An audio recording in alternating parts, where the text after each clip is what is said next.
നാമം വാഴ്ത്തപ്പെടുമാറാട്ടെ. ഇത്രത്തോളം നമ്മെ സഹായിച്ച, പുതിയൊരു ദിനം നൽകി നമ്മെ അനുഗ്രഹിച്ച ദൈവത്തെ സ്തുതിക്കുന്നു, സ്തോത്രം ചെയ്യുന്നു.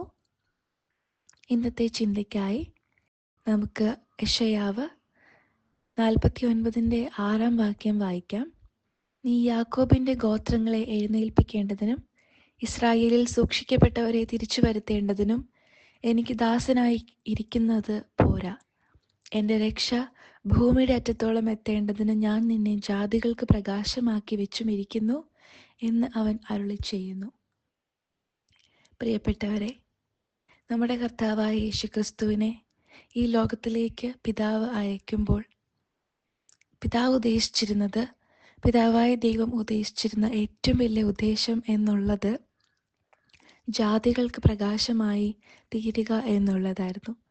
സ്വന്തം ജനമായ ഇസ്രായേൽ ഒരു വശത്ത് നിൽക്കുമ്പോഴും ജാതികളിൽപ്പെട്ടവരായിരുന്ന നമ്മെ ഓരോരുത്തരെയും, അന്ന് അവിടെ നോക്കുമ്പോൾ ശമര ജാതിക്കാരുണ്ട്, മറ്റു പല ജാതിക്കാരുണ്ട്, പിന്നെ ഈ ലോകമെമ്പാടുമുള്ള ബാക്കിയുള്ള ജനങ്ങൾ, ഇസ്രായേൽ അല്ലാത്ത, യഹൂദന്മാരല്ലാത്ത ബാക്കിയുള്ള സകല ജനങ്ങളും, അവർക്കും ദൈവ മുൻപാകെയും അന്യരായിരുന്നു.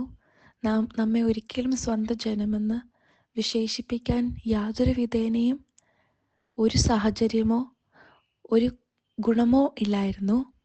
എങ്കിലും കർത്താവ് നമ്മെ സ്നേഹിച്ചു, നമുക്ക് വേണ്ടി ഭൂമിയുടെ അറ്റത്തോളം വന്നു, നമ്മൾക്ക് ഓരോരുത്തർക്കും വേണ്ടി പ്രകാശമായി തീരും എന്നുള്ള വസ്തുതയാണ് നാം ഇവിടെ വായിച്ചത്. പ്രിയരെ, കർത്താവായ യേശുക്രിസ്തുവും പിതാവും മനുഷ്യരും തമ്മിൽ ഒരു അകൽച്ച ഉണ്ടായിരുന്നു, അല്ലേ? ഒരു സൗഹൃദ ബന്ധം അവിടെ ഇല്ലായിരുന്നു. അന്യര് എന്ന് വിശേഷിപ്പിച്ചുകൊണ്ടിരുന്ന, അല്ലെങ്കിൽ ശത്രുക്കൾ എന്ന് വിശേഷിപ്പിച്ചുകൊണ്ടിരുന്ന ഒരു കാലം ഉണ്ടായിരുന്നു. ആദാമ്യ ലംഘനമാണല്ലോ അതിന് വലിയൊരു കാരണമായിട്ട് നമുക്കറിയാൻ സാധിക്കുന്നത്. അതാണല്ലോ അതിൻ്റെ കാരണം എന്നുള്ളത്. എന്നാൽ നാം ലൂക്കോസ് 23:12 കർത്താവ് യേശുക്രിസ്തുവിൻ്റെ ക്രൂശുമരണം മുഖാന്തരവും തൻ്റെ ആ ഒരു ബലി മുഖാന്തരമൊക്കെ നടന്ന ഒരു സംഭവം അവിടെയുണ്ട്. അന്ന് ഹെരോദാവും പീലാത്തോസും തമ്മിൽ സ്നേഹിതന്മാരായി തീർന്നു. മുൻപേ അവർ തമ്മിൽ വൈരമായിരുന്നു. പ്രിയരെ, അവർ രണ്ടുപേരും രണ്ട് വലിയ റൂളേഴ്സാണല്ലോ. അപ്രകാരം അത്രയും വലിയ റൂളേഴ്സായിട്ടുള്ള അവർ തമ്മിൽ തീർച്ചയായും ഇന്നത്തെ കാലത്ത് നാം കാണുന്നത് പോലെ തന്നെ പൊളിറ്റിക്സിലേക്കൊക്കെ വരുമ്പോഴത്തേനും അങ്ങനെ പലതരത്തിലുള്ള വൈരവും പ്രശ്നങ്ങളും ഒക്കെ ഇത്തരം പൊളിറ്റിക്കൽ ലീഡേഴ്സ് തമ്മിൽ സാധാരണമാണ്. അപ്രകാരം തന്നെയായിരിക്കും അവർ തമ്മിലും പ്രശ്നമുണ്ടായത്. പക്ഷേ യാതൊന്നിനും അവരുടെ തമ്മിൽ ഒന്നിപ്പിക്കുവാൻ, അവരുടെ തമ്മിലുള്ള ആ ഒരു പ്രശ്നം മാറ്റി അവരെ സുഹൃത്തുക്കളാക്കി തീർക്കാൻ യാതൊന്നിനും സാധ്യമല്ലായിരുന്നു. നമുക്കിവിടെ മനസ്സിലാക്കാൻ സാധിക്കുന്നത്, നാം ഓർക്കും നമ്മുടെ കർത്താവ് അഡ്വേഴ്സ് ആയിട്ടുള്ളൊരു സാഹചര്യത്തിലൂടെ കടന്നു പോയിക്കൊണ്ടിരിക്കുക. ഏറ്റവും ഹീനമായ, ഏറ്റവും ദുഷിയും പഴിയും ഒക്കെ സഹിച്ചുകൊണ്ട് ഏറ്റവും വേദനാജനകമായൊരു സംഭവമാണ് നമ്മുടെ കർത്താവ് അനുഭവിക്കുന്നത്. എന്നാൽ അപ്രകാരം ഒരു സാഹചര്യം എങ്ങനെ രണ്ടുപേരെ തമ്മിൽ ഒന്നിപ്പിക്കുവാനിടയായി തീരും എന്നുള്ളത് എത്രയോ വൈരുദ്ധ്യം നിറഞ്ഞൊരു കാര്യമാണ്. പക്ഷേ ഇവിടെ അപ്രകാരമുള്ളൊരു വസ്തുതയാണ് നമ്മുടെ കർത്താവിൻ്റെ വേദനയും കർത്താവിൻ്റെ ദോഷകരമായ സാഹചര്യം ഇവിടെ നേട്ടമാണ് മറ്റുള്ളവർക്ക് നേടിക്കൊടുത്തത്. ഇവിടെ നമ്മൾ നോക്കുമ്പോൾ ജാതികളായി നമുക്കൊരു പ്രകാശം ലഭിച്ചിരിക്കുന്നു.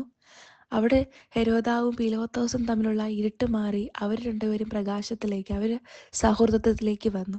ഇവിടെ നാം പിതാവുമായുള്ള നമ്മുടെ ആ ഒരു ഇരുട്ട് മാറി നാമും വെളിച്ചത്തിലേക്ക് വന്നിരിക്കുക. നാമും കർത്താവായ യേശുക്രിസ്തുവിൻ്റെ ബലിമരണം മുഖാന്തരം, തൻ്റെ ക്രൂശ് മരണം മുഖാന്തരം, തൻ്റെ ഉയർപ്പ് മുഖാന്തരം നാമും പിതാവുമായിട്ട് യാതൊരു ബന്ധവുമില്ലായിരുന്നു. അന്ന് മുതലാണ് നാം തമ്മിലുള്ള അകൽച്ച മാറി നമ്മളും സുഹൃത്തുക്കളായി, കർത്താവിൻ്റെ മക്കളായി കർത്താവ് നമ്മെ വെളിച്ചത്തിലേക്ക് കൊണ്ടുവന്നിരിക്കുന്നത്.